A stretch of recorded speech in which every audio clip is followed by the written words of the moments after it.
नमस्कार मैत्रिणींनो, आज मी गेली होती थोडे सामान आणायसाठी. घरातील थोडंफार सामान घेतलं. सध्या सगळीकडे नवरात्री उत्सवाची लगबग दिसते. रंगीबिरंगी फुलं विक्रेते सर्व सामान डिक्कीमध्ये टाकलं आणि आपल्या घरी जायला मी निघाले. गाडी काही चालूच होईना, पण तिला कसं तरी मी स्टार्ट केलं आणि ती फायनली सुरू झाली. सुरू झाल्यानंतर मी घराकडे जात होती. माझ्या लक्षात आलं की नवरात्रीचा आपण पुडा घेतलाच नाही, त्यासाठी मी तो पुडा पटकन घेऊन घेतला. तुम्हीही असे नवरात्रीचं सामान जर घ्यायचं असेल किंवा काही सणासुदीचं सामान घ्यायचं असेल, तर हे जे फ्लोअरवर बसलेले, जे जमिनीवर बसलेले जे लोक असतात, त्यांनाही थोडी मदत आपल्यामुळे करून भेटली पाहिजे, म्हणून ह्यांच्याकडूनच सामान घ्यायचं. घरी जाते तर स्वच्छता अभियान चालू होते. हे जे दाराच्या समोरचे गवत होते ते काढणे चालू होते. तर हे स्वच्छता अभियान आमची मातोश्री करत होती. आणि पुढे बघते तर फुलं खूप छान असे आले होते. हे बघा किती छान दिसत आहेत. हे बाहेर वेगळ्या कलरचे फुलं फार छान दिसतात. आज कामाची लगबग एवढी होती की मातोश्रीचा स्वयंपाक पण करते आहे, त्यासाठी ती करते आहे पोळ्या. पटापट अशा पोळ्या ती लाटून घेते आहे. तेवढ्या वेळेमध्ये मी थोडंसं कलरिंग वगैरे केली. पूजेचे सर्व साहित्य जे असतात ते मी सगळे स्वच्छ धुवून घेतले.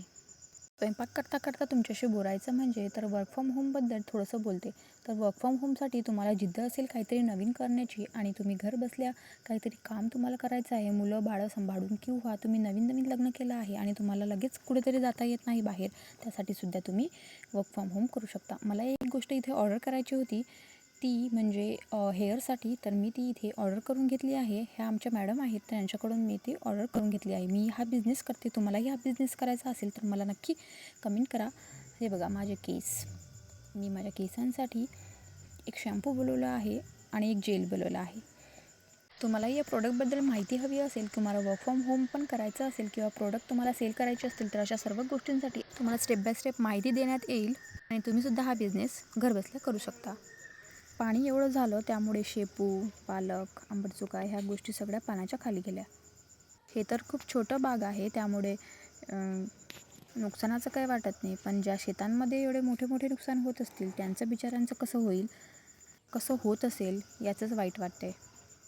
यामध्ये हळदीला काही झाले नाही. हळदीला तेवढं पाणी लागतेच, पण हळद एकदम ताजी आहे. नंतर आपण जाऊयात तूप बनवायच्या प्रोसेसकडे.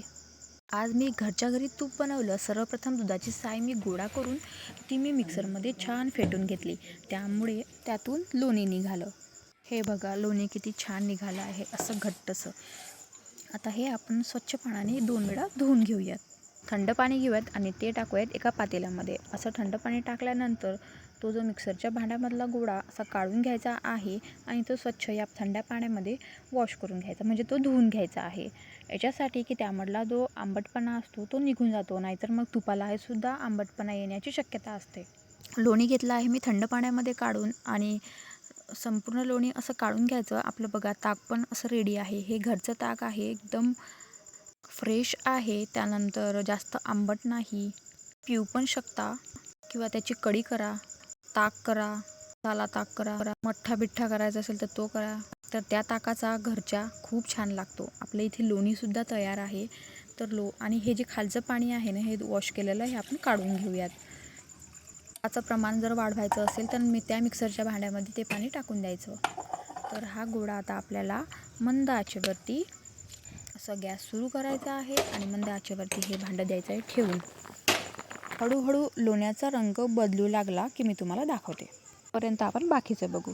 तर नवरात्रीची पूजेची बघा भांडी मी चकचक अशी स्वच्छ धुवून घेतलेली आहे. त्यानंतर मला जे घरातला भांडे होते तेच मोठे ते सुद्धा मी इथे स्वच्छ धुवून घेतले. त्यानंतर घर पण असं स्वच्छ क्लीन करून घेतलेलं आहे. तर असं प्रसन्न वाटते आहे. त्यानंतर आपण गेलो तुपाकडे. तर तुपाकडे अजून सोन्याचा कलर काही आला नाही. त्यानंतर गेलो आहे भाजीकडे. तर तूर डाळीची शेपू टाकून ही भाजी केली आहे. तर ही मी नाही केली, माझ्या आईने केली. परत गेली तुपाकडे. तर तूप होण्याच्या दिशेला चालले होते. सोनेरी रंग त्याला येत होता. सुकी भाजी होती म्हणून आमटी करायची आहे म्हणून शेंगदाणे घेतले आणि काप घेतले. हे घेतले छान असे भाजून आणि ते एका प्लेटमध्ये घेतले काढून. ते काढून घेतले आणि परत गेली मी तुपाकडे. तर तुपाकडे असा छान सोनेरी कलर आला होता. हळूहळू लोण्याचा रंग बदलू लागला. सुवासिक सुगंध घरभर दरवळला. थोड्याच वेळात खरं सोन्यासारखं चमचमणारं तूप तयार पण झालं. घरचं तूप म्हणजे केवळ चव नाही तर आरोग्यासाठीही उत्तम असतं. नंतर गेलो आमटीकडे. तर कढई घेतली, त्यात तेल टाकलं आणि तेल गरम झाल्यानंतर मोहरी तडतडली आणि ही लाल मिरची होती ही थोडी भाजून घेतली. ती छान भाजल्यानंतर एका मिक्सरच्या भांड्यामध्ये मी घेतलं आहे मगाशी भाजलेले शेंगदाणे आणि काजू, आणि ती जी लाल मिरची आता भाजली आहे ती पण त्यामध्ये आपण ॲड करू. थोडे लसणाचे तुकडे पण टाकू आणि कढीपत्ता थोडा ॲड करू. थोडं मीठ टाकून आणि पाणी टाकून हे मिक्सरला लावून घेऊयात.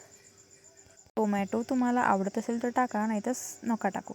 मिक्सरला लावून छान अशी पेस्ट आपण करून घेऊयात. पेस्ट आपली रेडी आहे. आपण घेऊया थोडी हळद आणि त्या तेलामध्ये ॲड करूयात. थोडं घेऊया तिखट, ते पण त्यामध्ये ॲड करूयात. तुम्हाला गरम मसाला वगैरे आवडत असेल तर तुम्ही टाका, मी नाही टाकला. यामध्ये ती पेस्ट आहे ती ॲड करून टाकूयात आणि असं छान मिक्स करून घेऊयात. आणि त्याच मिक्सरच्या भांड्यामध्ये थोडंसं पाणी टाकूयात आणि तेही पाणी आपण आमटी करायची आहे म्हणून असं टाकून देऊयात कढईमध्ये. तुम्हीही ट्राय करा, खूप उत्तम अशी ही आमटी लागते. 1-2 उकळी आली की आपली आमटी अशी तयार होऊन जाईल.